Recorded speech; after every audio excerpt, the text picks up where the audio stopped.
Yoga e anarquismo. À primeira vista, parece que a gente está falando de duas coisas que não têm absolutamente nada a ver uma com a outra, né?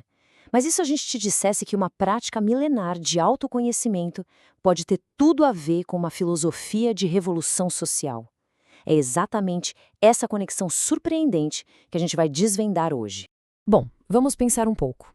De um lado, a gente tem o anarquismo, que a gente logo associa com a luta contra o poder, contra o Estado, o capitalismo, uma coisa bem externa, social. Do outro, a yoga, que é totalmente focada para dentro, na transformação pessoal, no equilíbrio. Parece que são dois mundos, um olhando para fora e o outro para dentro. Então, fica a pergunta, né? O que é que essas duas coisas realmente têm em comum? E a resposta, olha, é bem mais profunda do que parece. E para entender isso, a gente precisa primeiro falar sobre um conceito-chave.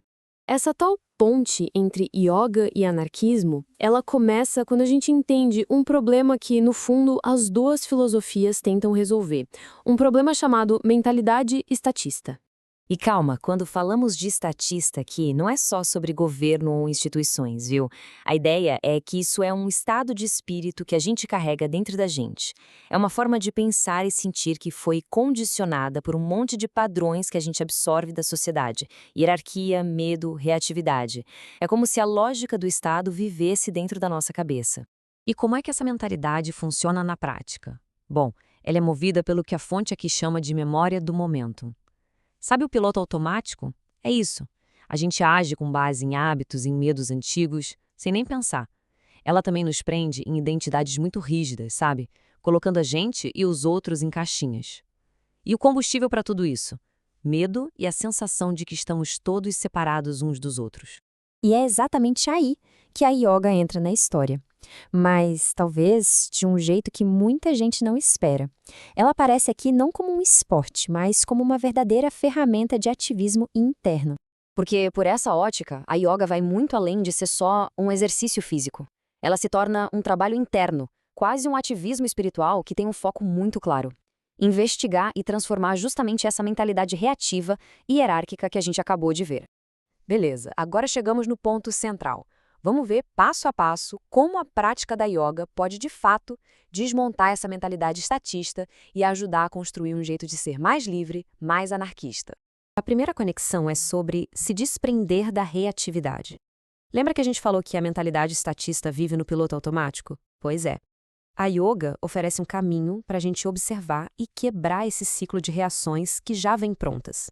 E o mais interessante é o como isso acontece. A prática nos permite, e aqui eu estou citando a fonte, ver através do processo de cognição. O que isso quer dizer?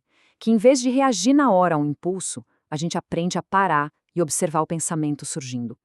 Isso cria um espaço, um respiro, que nos dá a liberdade de escolher como agir, com base no que está acontecendo agora, e não com base nos velhos padrões. O segundo ponto de contato tem a ver com dissolver o ego e aquelas identidades muito fechadas. A mentalidade estatista quer que a gente se apegue a um eu rígido, separado do resto do mundo. A yoga, por sua vez, propõe o caminho totalmente oposto.